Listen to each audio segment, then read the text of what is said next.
Ronnie Ching, the Malaysian-born comedian and actor, is one of the most distinctive voices in contemporary comedy. Known for his sharp wit and no-nonsense approach, Ching is a standout in the comedy world, with his roles on shows like The Daily Show and his Netflix special, Asian Comedian Destroys America. However, a pivotal influence on his comedic journey has been Jon Stewart, the former host of The Daily Show and a mentor to many young comedians, including Ching. In this piece, we will explore the profound impact that Jon Stewart had on Ronnie Ching's approach to comedy, his evolution as a performer, and the lessons he learned from the fearless icon. The first encounter, comedy's crucible. The relationship between Ching and Stewart began in the hallowed halls of The Daily Show, where Ching made his mark as a correspondent. For Ching, joining The Daily Show was a dream come true, but it was also a high-pressure environment, where both established and new voices were tested against a rigorous comedic bar. Before this, Ching had already gained attention for his stand-up routines and appearances on shows like The Weekly and Comedy Up Late, but The Daily Show would be his ultimate proving ground. Jon Stewart's influence on Ching was immediate. Stewart, who had carved out a space as one of the most biting political satirists of his time, had a unique way of blending comedy and social commentary. He wasn't afraid to tackle the tough topics: politics, race, social justice, and everything in between. He did so with a style that combined earnestness with irony, a fine line that many aspiring comedians struggle to walk.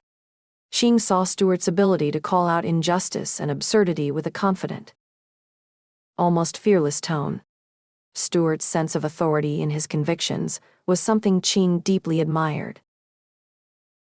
Fearlessness in comedy. One of the most important lessons that Ching learned from Stewart was the concept of fearlessness in comedy.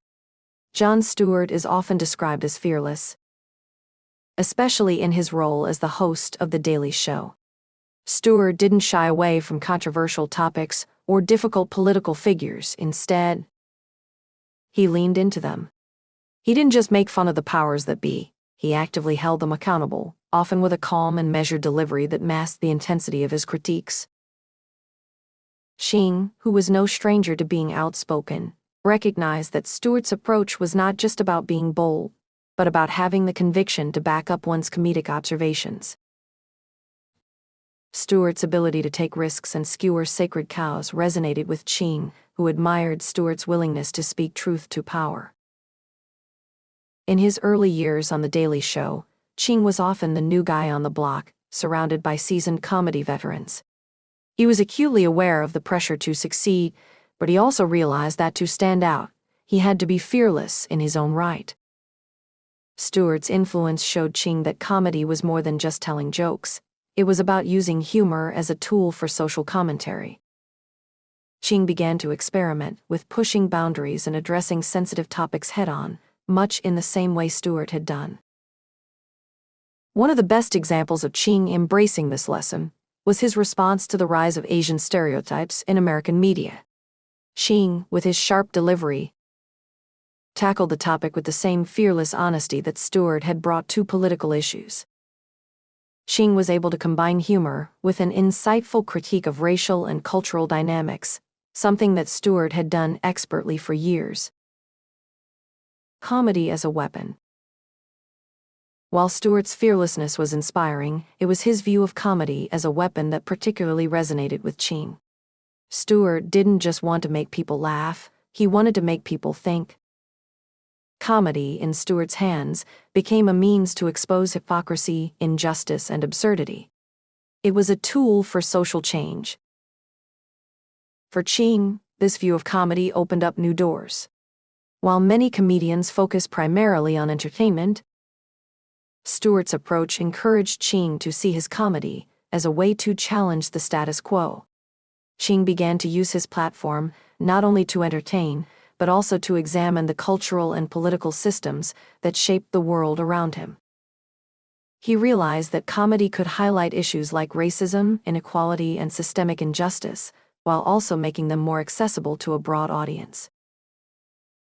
In interviews, Ching has spoken about the importance of pushing boundaries with humor. Comedy should make people uncomfortable. He has said, "If you're not making people uncomfortable, you're probably not doing it right." This philosophy mirrors Stewart's own approach, where he would often push his audience to question their assumptions and confront uncomfortable truths. Ching learned from Stewart that humor could serve as a mirror to society, reflecting its flaws, contradictions, and hypocrisies. The power of satire. One of Stewart's defining strengths was his mastery of satire.